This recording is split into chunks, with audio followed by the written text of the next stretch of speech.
Amém. Vamos à palavra do Senhor? A mensagem de hoje tem como título Sinais da falta de compreensão da superabundante graça de Deus.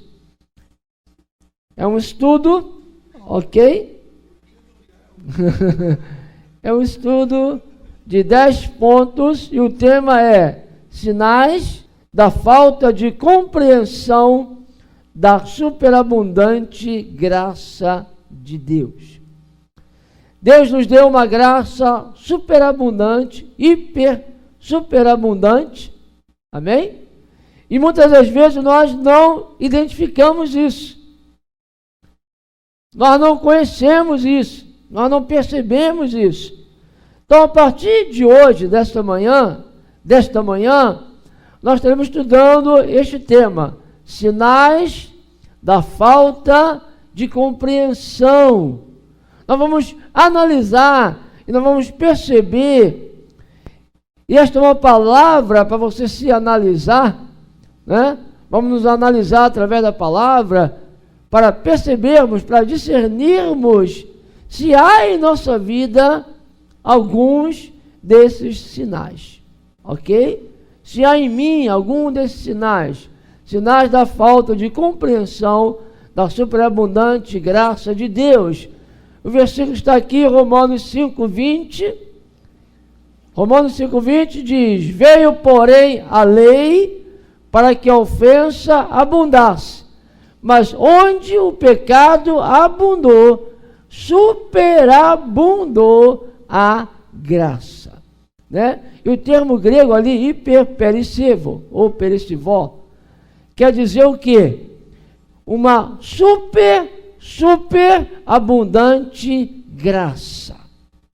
Vê que Paulo usou um superlativo, e Paulo tinha, né, essa maneira de escrever, ele fazia redundância, usava o superlativo, porque na visão de Paulo é tão extraordinário que eu tenho que fazer redundância, usar superlativo, e mesmo assim ainda não dá para explicar essa graça de Deus. Amém? Então, a graça de Deus, ela é superabundante. Agora, o versículo ele é interessante, que ele diz: mas onde o pecado abundou, onde o pecado foi transbordante, a graça foi super transbordante. Amém? A graça foi hiper transbordante. Então, o pecado, ele não, como vou dizer, ele não impede Deus de agir. O pecado não impede Deus de agir. Por maior que seja o pecado, por mais abundante que seja o pecado, a pessoa se voltando para Deus, Deus age. Deus não vai dizer, não, você pecou demais, não, para você não tem jeito, não. A graça é superabundante. Porque nós temos o conceito, não, se pecar pouquinho, né, então tem uma chance de recuperação. Mas se pecou muito, se o pecado foi abundante, já era. Não é assim. Paulo está dizendo que a graça é muito mais abundante que o pecado. Amém? Amém? E muitos não se livram do pecado porque ganham esse conceito. Qual o conceito? Para mim não tem mais jeito. Ao ganhar esse conceito, eu fui longe demais. O meu pecado foi muito abundante. O meu pecado foi transbordante. E é tudo que o diabo quer que a pessoa acredite. Que o diabo, ele é o Satanás, né? Satanás quer dizer adversário, e no hebraico é advogado de acusação. Satanás, ele vai usar a lei. O que o promotor quer fazer? O promotor quer botar o réu na cadeia. O promotor quer condenar o réu. O promotor vai usar a lei para condenar o réu. É o que Satanás faz. Ele usa a lei para condenar.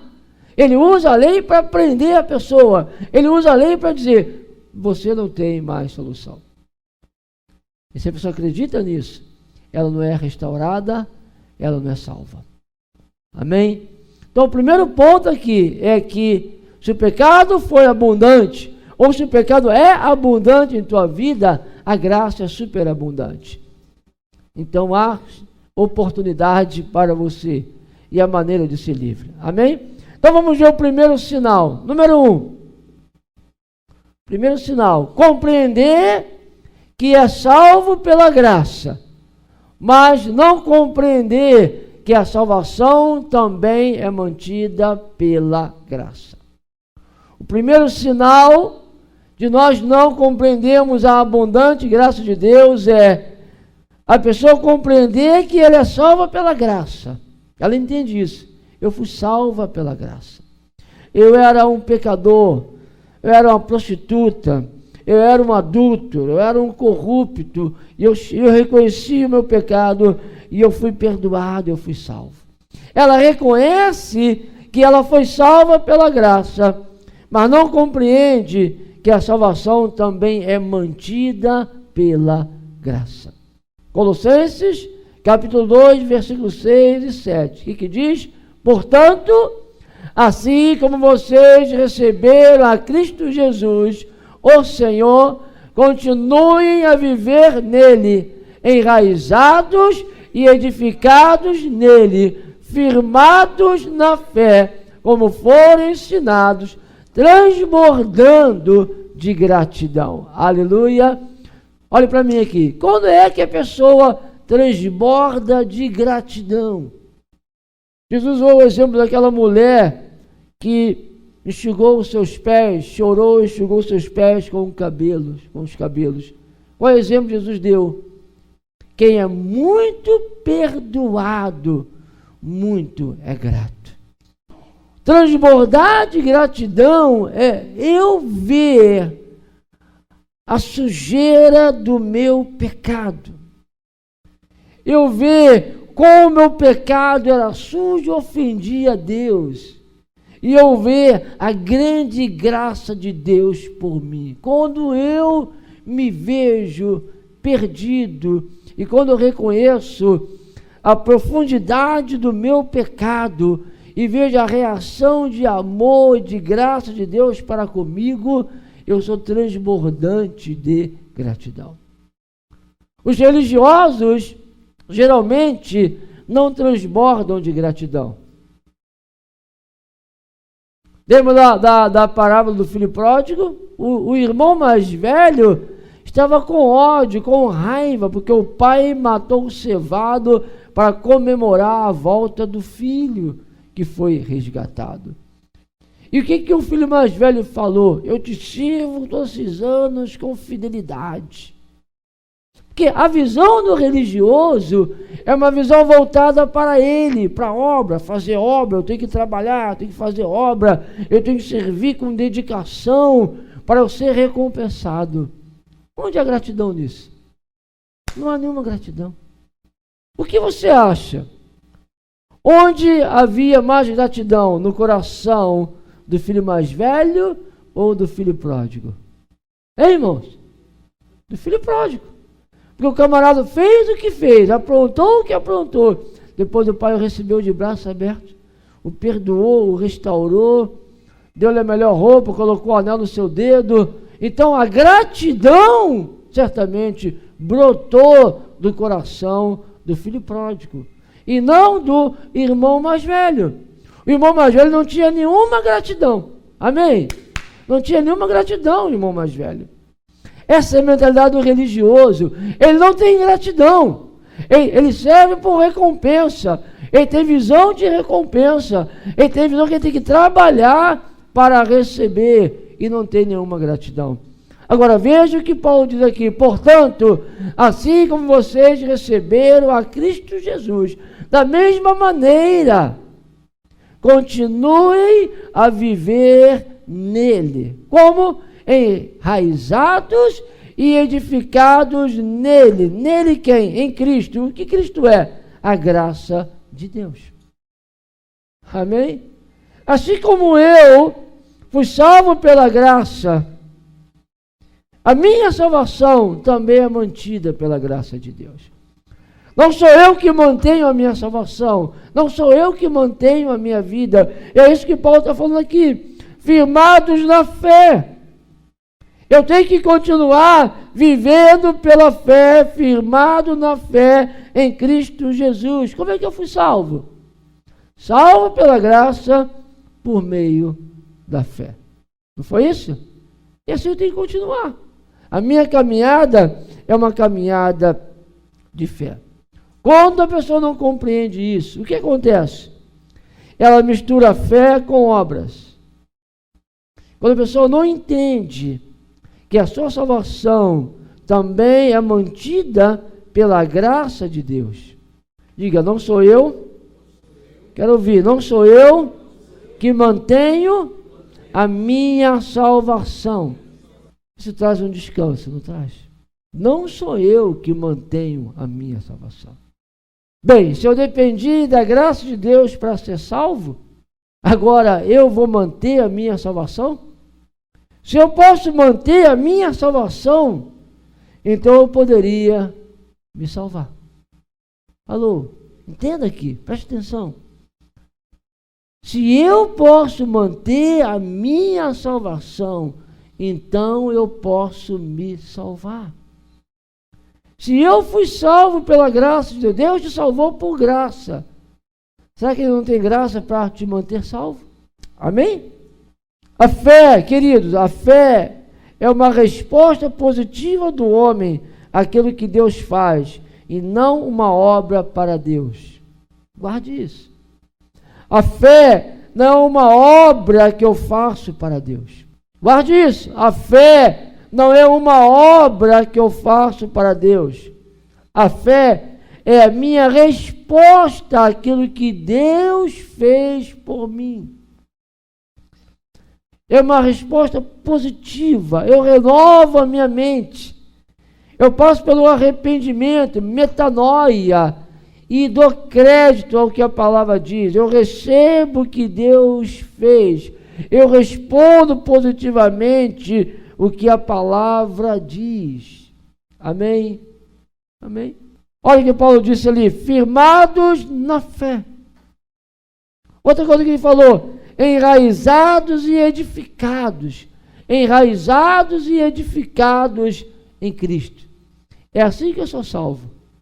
E é assim que eu me mantenho salvo. Não é fazendo coisas. Veja que Paulo não fala sobre fazer coisas. Ele fala sobre relacionamento. Eu não recebi a revelação deste amor. Eu não recebi a revelação desta graça. O que eu tenho que fazer? Eu tenho que me sentir obrigado a servir como uma dívida de gratidão. Efésios capítulo 1. Vamos ler. Abra sua Bíblia, Efésios 1:7. Nele temos a redenção por meio de seu sangue, o perdão dos pecados, de acordo com as riquezas da graça de Deus. Efésios 1:7. Nele, em Jesus, temos a redenção por meio do seu sangue. Redenção aqui é resgate. A pessoa está presa e ela é resgatada. Ela é redimida. Amém? E ela é resgatada, ela é redimida como? Por meio do sangue de Jesus. Então, duas coisas Paulo está falando aqui. Primeiro, eu tenho a redenção. E essa palavra no grego é pagar para a pessoa ficar livre. A palavra redenção é pagar para a pessoa ficar livre. O Senhor me resgatou, Ele pagou para eu ficar livre. E o pagamento foi o seu sangue. Agora, o que ocasionou isso? O sangue, o pagamento com o sangue ocasionou o quê? Perdão dos meus pecados. Amém? Os meus pecados foram todos eles perdoados. Ocasionou o perdão dos meus pecados. E Paulo conclui, de acordo com as riquezas da graça de Deus. Por que meus pecados foram perdoados? Por que Deus pagou o preço para o meu resgate? Por causa da sua graça. Então, de acordo com as riquezas da graça de Deus, Ele não me perdoou porque eu pequei pouco. Não, você pecou um pouquinho, então você vai ser perdoado. Ele não fez uma seleção para perdoar. Você pode, você não pode. Você tem mérito, você não tem. Não. Ele perdoou de acordo com a sua graça. Então inclui a todos. O pervertido, o estuprador, o corrupto, o perdão, a anistia está liberada para todos. Nem todos se aproveitam dela, da anistia. Nem todos se aproveitam do perdão, mas o perdão foi liberado para todos. Então o perdão não é, guarde isso, anote isso, o perdão não é uma resposta de Deus àquilo que eu faço. Você precisa anotar essas frases, para você meditar, para você assimilar a graça abundante, que vai transformar a sua vida. Se você não assimilar a graça abundante, a sua vida não será transformada. O perdão de Deus não é uma resposta àquilo que o homem faz. Como muitos ensinam, se você se arrepender, Deus te perdoa. Então é uma resposta. Alô? Se você crê, então Deus te perdoa. Então é uma resposta de Deus. Mas aqui em Efésios 7 mostra, o perdão não é uma resposta de Deus. O perdão é uma iniciativa de Deus. Amém? Você está entendendo? É uma iniciativa. Por causa da sua graça, Ele viu a perdição dos pecadores e Ele perdoou os pecados dos pecadores, derramando o sangue de Jesus. Então, o meu arrependimento é uma resposta, é a minha resposta ao que Deus fez por mim. Vamos trocar aqui as coisas. Vamos colocar as coisas nos seus devidos lugares. A religião diz, Deus vai te perdoar porque você se arrepende. A graça diz, você se arrepende porque Deus te perdoou. Amém? Eu me arrependo porque eu vejo o amor de Deus. Eu recebo a notícia, a proclamação da boa notícia, da boa nova. E eu sou constrangido pelo amor e me arrependo. Muitos rejeitam, não se arrependem. Mas o arrependimento também é a resposta do homem. Anote aí, o arrependimento é a resposta positiva do homem ao amor de Deus. Número 3, terceiro sinal. Ser motivado e motivar os outros com recompensas e punição.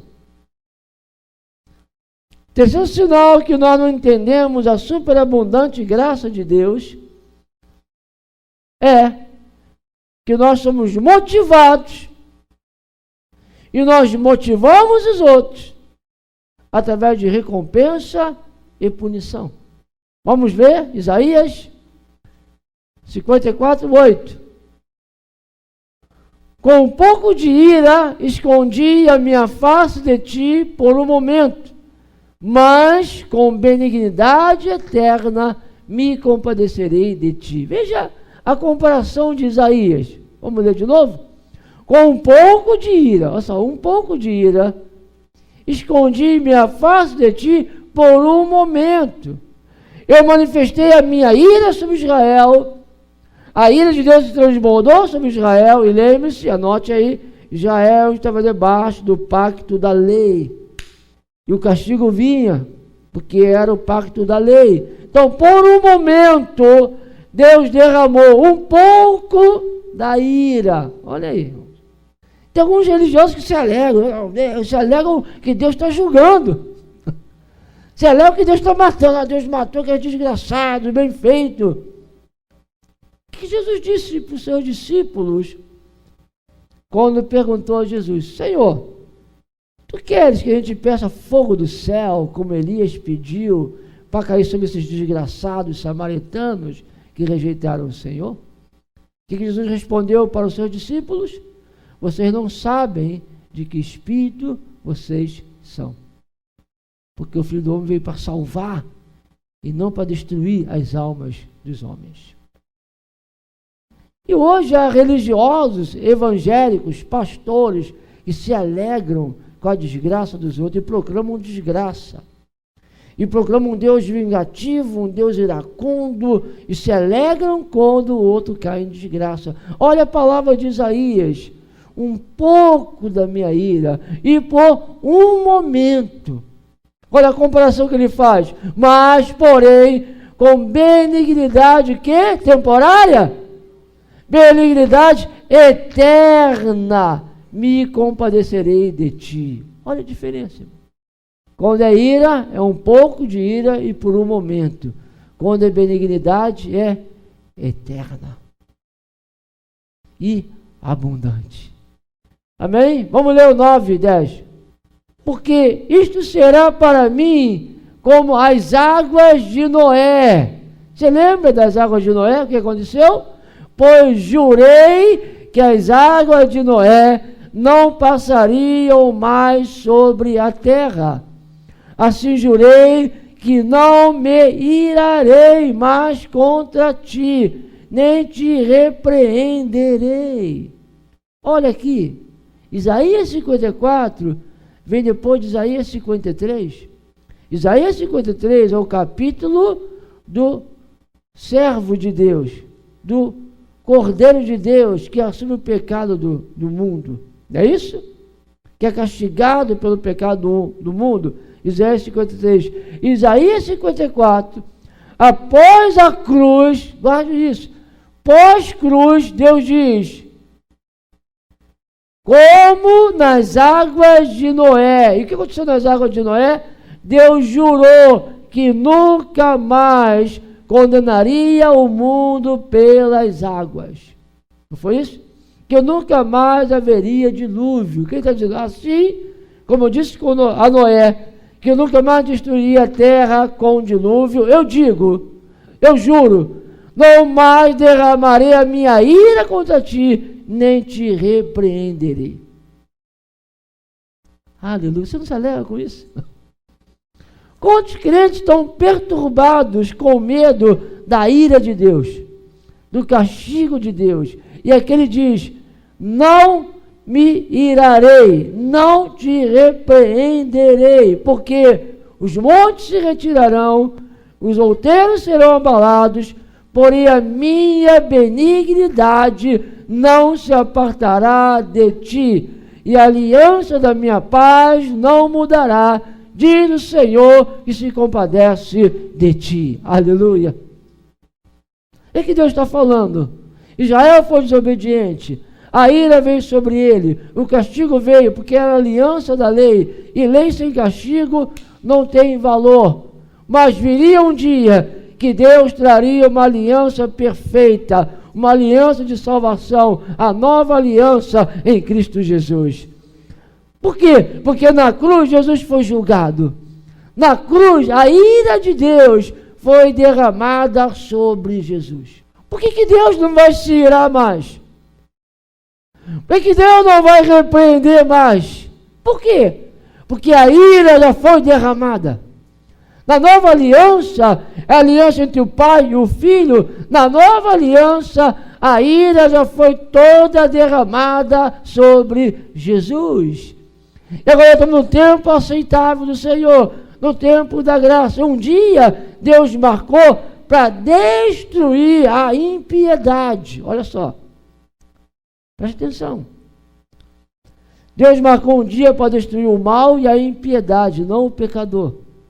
Porque o pecador, ele já julgou na cruz do Calvário, quando Jesus morreu. Agora, se o pecador rejeita isso e se une à maldade, à impiedade, ele vai ser destruído com a impiedade. Você está me entendendo? Alô? Deus marcou um dia para destruir o mal. O dia do juízo final vai ser jogado no lago do fogo e do enxofre. Deus marcou um dia para destruir o mal e destruir a impiedade e a iniquidade. Se eu rejeito o juízo de Deus, o julgamento de Deus que me absolve, se eu rejeito o dom de Deus, que é Cristo, que me absolve, e me uno ao mal, eu vou ser destruído, porque o mal vai ser destruído. Eu vou ser destruído com o mal. Você entende? Irmãos, que palavra tremenda de Isaías. Não sei se você está alcançando, mas que palavra tremenda, porque os montes se retirarão, e os outeiros serão abalados, porém a minha benignidade. Você pode dar um suspiro de alívio, de agradecimento, porque a minha benignidade não se apartará de ti. Oh, aleluia. Lembra do Salmo, né? Salmo 1 ou Salmo 23? Misericórdia e bondade seguirão todos os dias de sua vida. 23. Porque a bondade e a misericórdia me seguirão todos os dias da minha vida, e habitarei na casa do Senhor por longos dias ou para sempre. Guarde isso, diga isso, vamos dizer, porém, a minha benignidade não se apartará de ti, aleluia, e a aliança da minha paz não mudará, porque o Senhor se compadece de ti. Quantos crentes estão perturbados? Porque não conhecem a graça de Deus. Bem, o que tem que me motivar? Qual a motivação de eu trabalhar? Qual a motivação de eu levar as boas novas? Essa é a motivação, o grande amor de Deus por mim. Amém? Eu não tenho que trabalhar por causa do meu amor para com Deus. Eu trabalho por causa do amor de Deus para comigo. O amor de Deus é que me inspira. O amor de Deus é que produz em mim um zelo. É o amor dele por mim. Quando eu vejo o amor dele por mim, quando eu tenho a visão da abundante graça, quando a minha mente é iluminada, isso vai transformar o meu ser, isso vai trazer uma alegria, uma gratidão. Essa alegria, essa gratidão que me inspira. Muitos pregadores estão pregando o evangelho na base da recompensa e punição. Se arrependa, uma obra, creia, uma obra. Coloca a fé como obra, coloca o arrependimento como obra para receber a recompensa de Deus e não a punição. Muitos pastores e pregadores estão motivando as suas igrejas na base de recompensa e punição. Quantas vezes fizemos isso por não entendermos a profundidade da graça de Deus? Pegamos as parábolas dos talentos e usamos as parábolas dos talentos como recompensa e punição para fazer os irmãos trabalharem.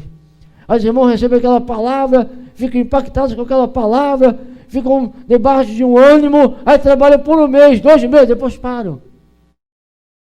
Porque o motivo real, a motivação real que vai fazer você trabalhar e nunca mais parar, é quando você tiver uma revelação do amor de Deus. E você vai trabalhar não por causa de recompensa ou de punição. Você vai trabalhar porque você está cheio de gratidão.